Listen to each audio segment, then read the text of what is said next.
कैसे हैं आप लोग। उम्मीद करता हूँ स्वस्थ होंगे, मस्त होंगे और एक पूरी ऊर्जा के साथ तैयार हैं अपनी इस क्लास के लिए। तो आप सभी का मैं विकास द्विवेदी आपके अपने परिवार चंद्रा इंस्टीट्यूट इलाहाबाद में स्वागत करता हूँ। तो चलिए एक नई ऊर्जा के साथ आज इस सेशन को खत्म करें और फिर मेंसुरेशन के बाद अलजेब्रा और जो अदर आपके एडवांस टॉपिक हैं उसको पढ़ाऊंगा। ठीक है, तो एक बार वीडियो को आप लोग शेयर कर दीजिए ताकि सभी बच्चे एक साथ टाइम पर आ जाएं, फिर हम क्लास को आगे बढ़ाते हैं। ठीक है,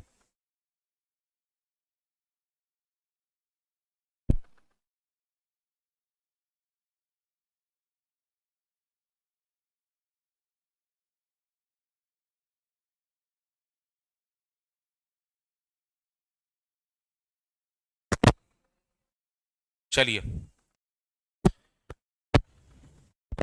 तो ये हमारी वन शॉट वीडियो है। ठीक है, ये सब क्या है? One shot video. One shot video का मतलब है एक ही क्लास में एक तरह के सारे क्वेश्चंस, एक पर्टिकुलर टॉपिक से हम पूरा कर लेते हैं, जिससे आपको समझने में आसानी हो जाती है। तो चलिए, कल मैंने बहुत कुछ आपको बताया था, आज स्टार्ट करते हैं आगे।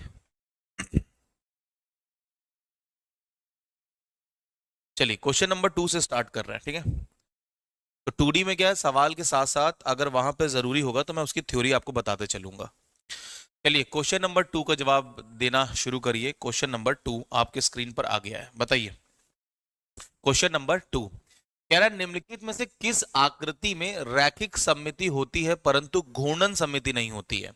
तो कल मैंने आपको क्या बताया था? कल मैंने आपको रैखिक सममिति बताया था, अभी मैंने आपको घूर्णन समिति नहीं बताया है।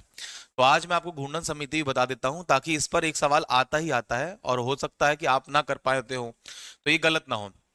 लेकिन एग्जाम के 14 दिन पहले ये उम्मीद मैं आपसे करता हूं कि आपको घूर्णन रैखिक समिति इन सब के बारे में पता होगा।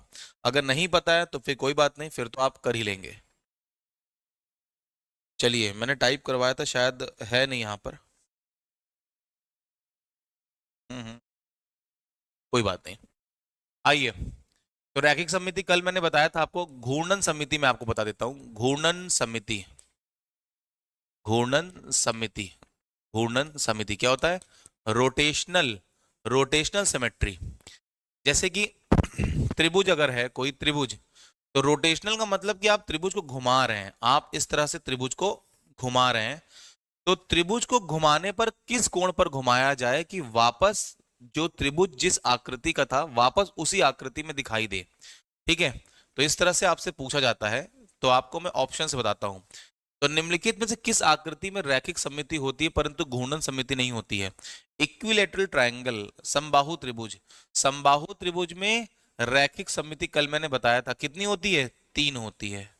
रैखिक सममिति होती है 3, और घूर्णन समिति भी कितनी होती है? 3, याद रखिएगा। तो इसमें रैखिक सममिति भी है और घूर्णन समिति भी है। आयत, आयत में रैखिक सममिति कल मैंने बताया था 2 होती है और घूर्णन समिति भी 2 होती है। काइट, पतंग, काइट पतंग का मतलब क्या है? काइट, रैखिक सममिति कितनी होती है? 2, और काइट में क्या होता है? घूर्णन समिति नहीं होती है, घूर्णन समिति नहीं होती है। समचतुर्भुज में रैखिक समिति 2 होती है और घूर्णन समिति भी 2 होती है। इसका मतलब जो ये पतंग आपका है, पतंग कैसे बनता है? ऐसे बनता है ना ये। तो पतंग को आप किसी भी कोण पर रोटेट करें, रोटेट करें, तो पतंग कभी भी किसी भी कोण पर मुड़ने पर पतंग जैसी नहीं दिखाई देगी। जैसे रियल लाइफ एक्सपीरियंस लेते हैं, अगर आप कोई पतंग लीजिए, जैसे ये पतंग है ना, आपने पतंग लिया तो पतंग को ऐसे मोड़ेंगे, बताइए तो क्या पतंग जैसे दिख रहा है? नहीं। पतंग जैसे दिख रहा है? नहीं। तो आपको ये बताना पड़े किस कोण पर। तो मैंने आपसे कहा था कि आप कोई प्रैक्टिकल तो कर नहीं पाएंगे, तो ये चीज आपको रटनी होगी कि किसके पास घूर्णन समिति है, किसके पास घूर्णन समिति नहीं है। ठीक है, तो मैं यहां पर लिखवा देता हूं, मैं यहां पर आपको लिखवा लेता हूं कि घूर्णन समिति किस किस के पास है। तो घूर्णन समिति हेडिंग लगा के लिख लीजिए, घूर्णन समिति। घूर्णन समिति का मतलब क्या है? आयत, आयत में होती है, बिल्कुल होती है। कितनी होती है? 1 होती है। वर्ग का मतलब, वर्ग में कितनी होती है? तो वर्ग में 3 होती है। समचतुर्भुज, समचतुर्भुज में 1 होती है। ठीक है, पतंग में, पतंग में, समांतर चतुर्भुज में और समलंब में, और समलंब में इसमें घूर्णन समिति नहीं होती है। इस बात को याद रखिएगा हमेशा, ठीक है। तो आयत को अगर आप मोड़ेंगे तो आप मुझे बताइए मोबाइल कैसा है, आयताकार है। तो आप मुझे बताइए कि इस तरह से रोटेट कर रहा हूं तो क्या ये आयत अभी दिख रहा है जिस तरह का पहले था? नहीं। लेकिन जैसे ही आधा मैंने मोड़ दिया तो ये वापस आयत की तरह दिखने लगा है। तो याद रखिएगा कि आयत में एक सममिति होती है। और अब मैं अभी जब मैराथन लूंगा तो मैराथन में ये बताऊंगा किस डिग्री पर। तो अभी ये बताना यहाँ पे थोड़ा सा मुश्किल है कि तुरंत बता दूं और समझ जाएं।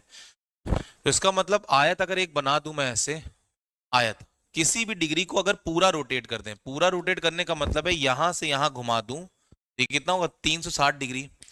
तो अगर मैं खुद को भी पूरा रोटेट कर दूं, जैसे कि मैं अपने आप को पूरा ऐसे एक गोल चक्कर लगा के खड़े हो जाऊं, तो वापस वैसे ही दिखाई दूंगा जैसे मैं दिखाई दे रहा हूं। तो कहने का मतलब है किसी भी आकृति को पूरा घुमा दिया